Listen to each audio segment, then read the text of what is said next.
La sociología y la filosofía tienen un- una unión, casi como el pegamento, que sería dentro de la historia, porque bueno, junto con la literatura, el arte, son cuatro materias que hablan del comportamiento humano.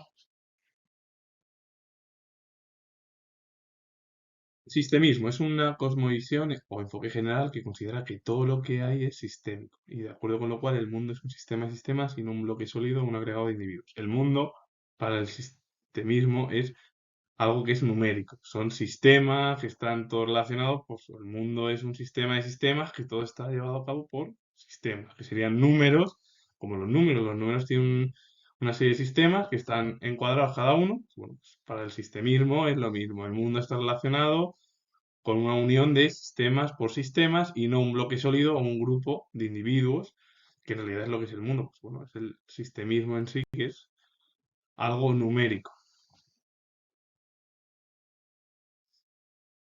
Pensamiento indígena fue un conjunto de ideas que reclamó por el respeto a los territorios indígenas, el valor de las culturas, la noción de la nacionalidad indígena, el peso de la autonomía como forma de vida y la relación con los estados y las sociedades hegemónicas. El pensamiento indígena es el dar valor a la cultura indígena y también, bueno, pues, respetándola con el resto también de estados que son sociedades al final hegemónicas, que son las, sobre todo, Occidente, es decir, pero vamos, el pensamiento indígena es el respeto por los valores de los indígenas. Mario Bunge fue filósofo, epistemólogo, físico y crítico argentino nacionalizado canadiense, de los científicos hispanohablantes más citados de la historia. La obra es Economía y Filosofía de 1982. La concepción sistemista tiene dos aspectos principales, uno ontológico, que es la metafísica, y el otro gnoseológico, teoría del conocimiento. El sistemismo ontológico, que defiende, postula que el mundo es un sistema de sistemas, es decir, que toda cosa concreta es un sistema o un componente de un sistema. ¿Qué te habla él de todo ello? Que el mundo es un sistema que está formado por sistemas o por un componente de un sistema. Es decir, es como que el mundo son sistemas. Hay un sistema, hay otro y cada mundo está formado por, o el mundo como habla Bunge, es un mundo fraccionado en diversos sistemas, que es al final el sistemismo ontológico, que es lo que defiende, porque el sistemismo ontológico, que es la ontología en la metafísica. Claro, pues el mundo, que es lo que no se ve, el mundo del universo, está formado por una serie de sistemas, que son un mundo agrupado en otro sistema y así. Que es lo que te habla al final Bunge es como el sistemismo. El mundo es un grupo de sistemas por sistemas. Y todo está englobado en un sistema. Y a partir de ahí ese sistema se divide en otro y todo, que es el propio mundo. Robert King Merton fue sociólogo estadounidense. Su hijo es Robert C. Merton, laureado con el Premio de las Ciencias Económicas en memoria de Alfred Nobel. La obra de King Merton es La sociología de la ciencia, investigaciones teóricas y empíricas de 1973. Definió anomia como la discordancia entre la disponibilidad limitada de oportunidades, la creciente presión hacia el éxito socioeconómico y la erosión de los medios legítimos para conseguirlo. Él te habla de la anomia. La anomia es romper las barreras o las reglas de todo. Es decir, al final la anomia es el conjunto de situaciones que derivan de la carencia de las normas sociales o de su degradación. Es decir, es como romper todo en el panorama psicológico, filosófico, que es la sociología al final, en el cual es romper todo con las leyes que hay. Claro, la anomia es no es romper totalmente con las leyes que están impuestas por cada estado. Es todo ello. De ahí que él define o definió anomia como la discordancia entre la disponibilidad limitada de las oportunidades, es decir, la creciente presión hacia el éxito socioeconómico y la erosión de los medios legítimos para conseguirlo. Es decir, es como romper todo ello y llevar a cabo tus propias reglas. Pero claro, es que eso también es algo que es muy complicado, porque claro, ir a la contra de todo es imposible, porque al final puede acarrearte problemas. Si tú vas a la contra de ciertas estructuras, pueden acarrearte a lo mejor, pues eso, que te puedan encarcelar, que te puedan incluso que te tengas que exiliar del país, o que te puedan asesinar tras un tribunal en un juzgado en el cual, bueno, pues te diga que eso es incorrecto, aunque normalmente nunca asesinan en estados, sobre todo de derecho, y lo lógico es que si vas en contra de ciertas leyes, pueden incluso, bueno, lógico es entrar en prisión. Pero claro, eso al final es como lo que te habla Robert King Merton, es esa disponibilidad de romper todo la situación o la sociedad en la cual se vive y ir en contra de las normas, que al final es como todo ello, o lo que te habla el propio sociólogo. Es ir en contra de lo que está estipulado por cualquier Estado de Derecho. Punto, ya está. Que luego, como he dicho yo, siendo historiador, esa situación que se lleva al pie de la letra te puede acarrear consecuencias muy graves. Y tres son las más importantes. Que puedas entrar en prisión tras un juzgado. Que te puedan incluso asesinar por un juzgado como lo de la prisión. Pero normalmente en un estado, en los estados de derecho democráticos es raro que si un juzgado te juzga por haber ido en contra de cualquier ley que haya hecho cada país o un país, vayan a matarte. Es muy raro. Muy raro. Lo lógico es que entres en prisión y estés un tiempo en la prisión.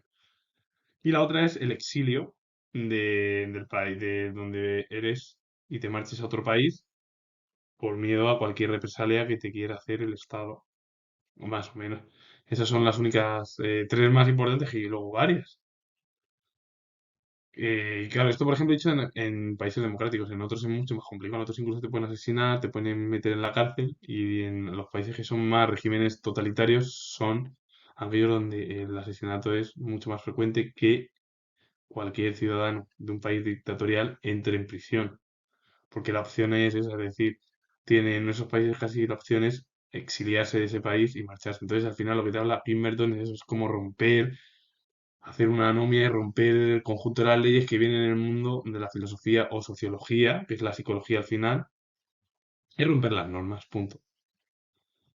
Lo que te habla es hacer una ruptura de las leyes, pero claro, eso ya lo he dicho yo, eso acarrea consecuencias muy graves en la persona.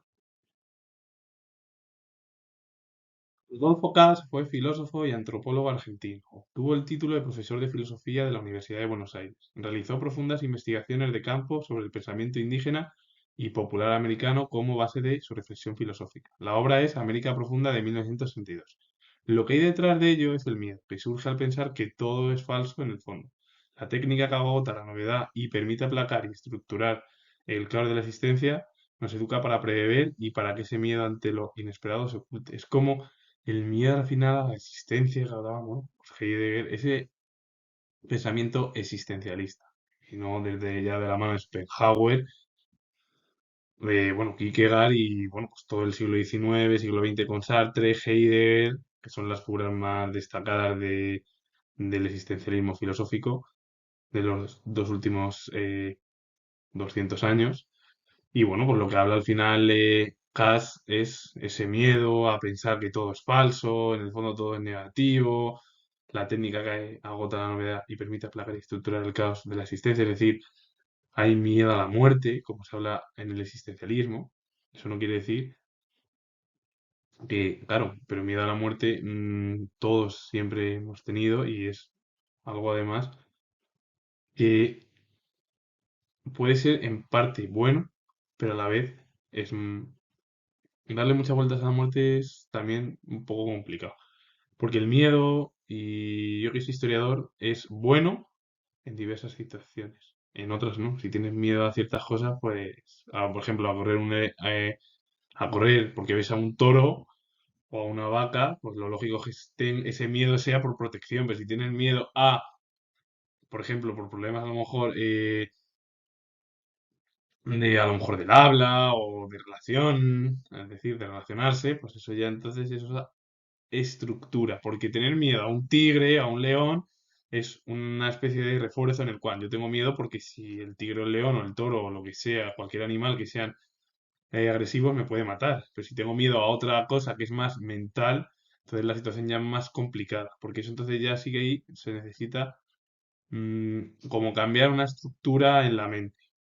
Porque no es lo mismo tener miedo a un felino que tener miedo a lo mejor a la hora de hablar, a la hora de las relaciones o a la hora de las amistades o lo que sea, da igual, porque es totalmente diferente. Es verdad que lo que te habla al final del existencialismo es el miedo a todo, el querer ocultarlo todo, el tengo miedo a la muerte, por los problemas además que hay con las dos guerras mundiales, la crisis económica de 1929, las guerras civiles que se producen en los diversos países del mundo. Entonces, esa es la pregunta del existencialismo. Finalizo y bueno, comento que soy historiador. Si os gusta este vídeo relacionado con la filosofía en América, darle a like, suscribiros y comentar. Y bueno, también la sociología. Así que os mando saludos. Adiós.